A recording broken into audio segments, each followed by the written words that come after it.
안녕하세요, 트래블티브.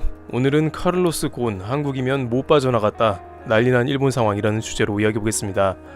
일본 전 닛산 자동차 회장인 카를로스 곤 회장의 레바논 탈주국 논란이 사그라들 기미가 안 보입니다. 일본에서는 세계적인 망신을 당했다고 망연자실하는 가운데 자성이 이어지고 있는 상황입니다. 특히나 일본의 사법 시스템이 엉망이라며 규탄하는 네티즌들의 글들이 본물 터지듯 나오고 있는데요. 가장 많이 등장하는 글은 카를로스 곤 회장에게 왜 전자발찌를 채우지 않았냐는 것입니다. 아직 정확하게 이러한 정보에 대해서 확인이 되지 않고 있습니다만 곤 회장이 쉽게 일본을 빠져나간 이유 중에 하나는 GPS 추적이 되지 않는 점을 들었습니다. 반면 미중 간의 마찰로 인해 기소된 화웨이의 멍완저우 CFO 경우에는 캐나다에서 전자발찌를 차는 조건으로 보석금을 지불하고 나올 수 있었습니다. 게다가 더 황당한 것은 카를로스 곤 회장이 2019년 1월 당시 자신이 전자발찌를 하고 보석금을 내겠다며 수차례 스스로 전자발찌를 수용하겠다는 의사를 보여왔다는 점도 일본의 허술함을 드러내고 있습니다. 그 당시 굳이 일본 법원은 CCTV 등의 모니터링, CCTV 녹화본 제출 등의 구시대적 방법을 사용한 겁니다. 자신들이 곤 회장을 풀어준 것이나 다름없는 대목입니다. 일본에서는 놓쳐도 할 말이 없다는 말이 나올만 합니다.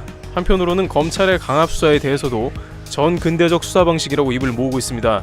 미혼계 기자에 따르면 변호사 입회 없이 수사가 허용되는 나라는 미국, 프랑스, 영국, 독일, 이탈리아, 한국, 일본 중에 유일하게 일본밖에 없을 것이라고 통탄하고 있습니다.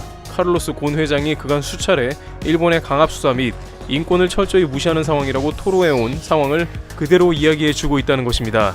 결국 곤 회장이 스트레스가 폭발했는데 이는 변호인 없이 수사 자체가 안되는 프랑스와 천지 차이였다는 것입니다.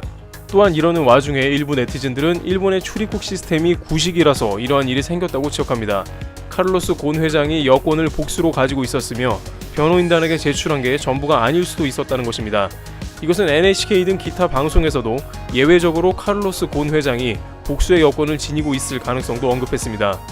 한국의 경우에는 출입국 시스템에서 10여 년 전부터 전세계 탑 클래스의 속도와 보안 능력을 입증해 온 바 있습니다. 특히 자동 출입국 시스템 등을 소개할 때 당시 많은 일본의 방송국에서 인천공항에 직접 취재를 온 전례가 있었는데요. 한국은 육안으로 구별하기 어려운 여권의 위조 상태, 사람의 얼굴 등을 단시간에 인식하는 시스템을 마련했습니다. 구체적으로 법무부는 생체 인식 솔루션에 주목했는데 10초 안에 지문과 안면 인식 등으로 신분 세탁, 색출 및 위조 여권 등을 감식해내는 솔루션을 채택했습니다.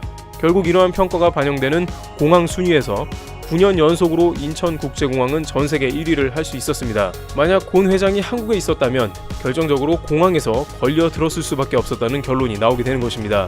한편 관련 업계에서는 자동 출입국 시스템만 보자면 일본이 기술적으로 뒤처지는 것은 아니라고 평가를 받고 있는데 이것은 일본 출입국 시스템이 일원화되지 않았거나 일본 국민 내부적으로는 시스템이 잘 작동하지만 외국인에 대해서는 아직 한국 대비 미숙한 게 아니냐는 의견을 제기합니다.